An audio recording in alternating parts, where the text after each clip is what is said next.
तो बच्चों मैं फिर से ये दसम पाठ का 2 और 3 श्लोक लेकर उपस्थित हूँ।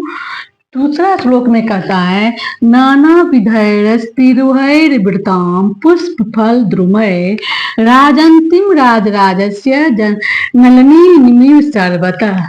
नाना विधय नाना मतलब अनेक प्रकार के, नाना प्रकार के, तीर तीर किनारे, नदी के किनारे कहते हैं रामचंद्र जी सीता से कि इस मंदाकिनी नदी को देखो जहाँ नाना प्रकार के अर्थात अनेक प्रकार के पुष्पों और लताओं से यह नदी सुशोभित हो रही है। राजराजंती राजराजस्य माने राजराजस्य राजंती सुशोभित हो रही है।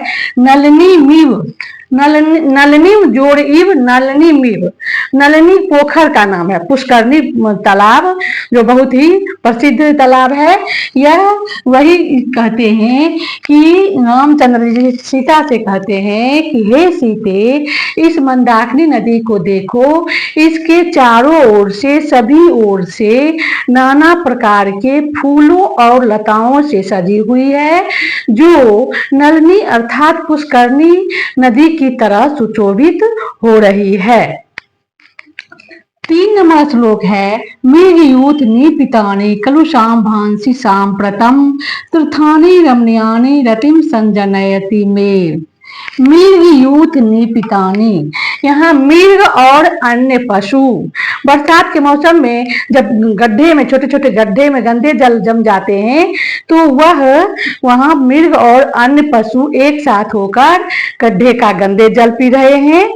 तो रामचंद्र जी कहते हैं कि हे सीते यह मनमोहक दृश्य को देखो, यह आनंददायक दृश्य को देखो, यह देखने में कितना सुंदर लग रहा है, आनंद दे रहा है कि मृग और अन्य पशु, मृगयूथ निपितानि माने मृग और अन्य पशु के द्वारा माने पिए गए, मृग और अन्य पशु एक साथ होकर पी रहे हैं। कलुषाम भांसी गंदे जल, गड्ढे का गंदे जल, शाम प्रथम इस समय, तीर्थानी तीर्थ, रमणीयानि मनमोहक तीर्थ, सुंदर तीर्थ, आनंद है, रतिम आनंददायक, यह संजनयंती में हम लोगों को आनंद दे रहा है।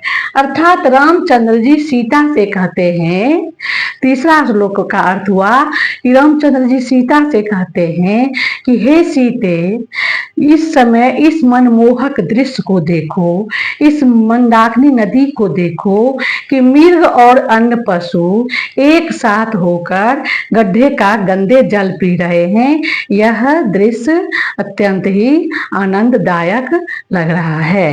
धन्यवाद।